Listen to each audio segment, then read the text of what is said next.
Olá pessoal, tudo bem?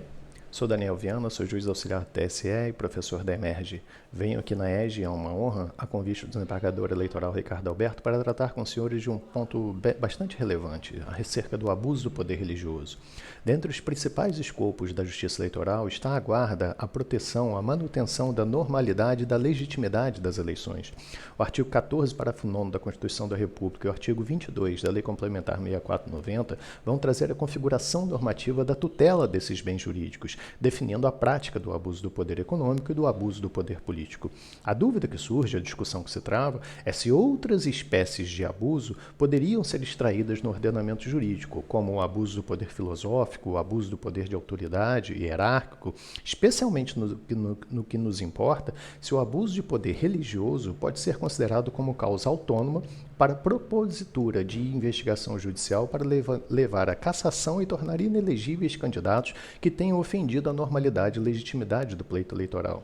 Se determinado líder religioso, caso utilize sua autoridade perante os participantes daquela religião para favorecer determinado candidato, se isso pode ser considerado abuso para fins da ofensa aos bens jurídicos tutelado pelo ordenamento, ou se essa influência deve estar atrelada a um viés econômico ou político. O ordenamento já prevê a impossibilidade de propaganda eleitoral no interior das igrejas, assim como também veda o financiamento de campanha por pessoas jurídicas. A questão aqui é distinta. A questão aqui é se é possível a configuração de influência da religião de forma autônoma para atingir a normalidade e a legitimidade das eleições.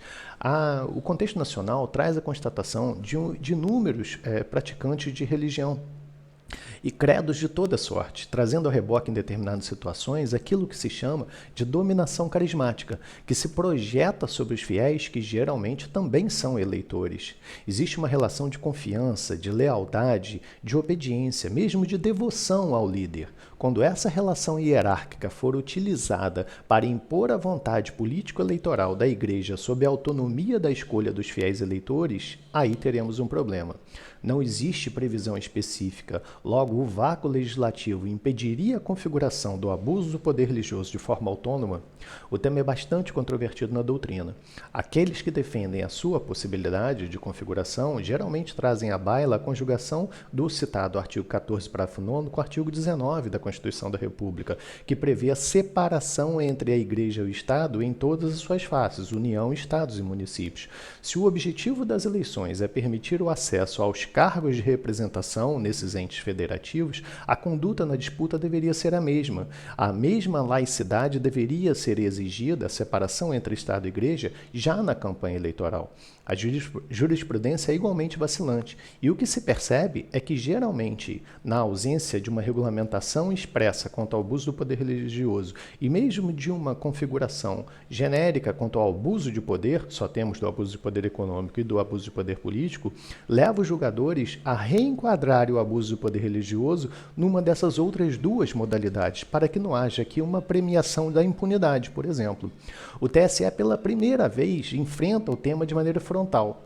No julgamento do recurso especial eleitoral 8285 de Goiás, iniciado agora em 25 de junho de 2020, o relator ministro Luiz Edson Fachin apresentou em seu voto uma proposta de tese, a valer já para as eleições de 2020, reconhecendo a possibilidade de configuração do abuso do poder religioso de forma autônoma, forte no argumento de que há necessidade de proteção máxima à legitimidade das eleições.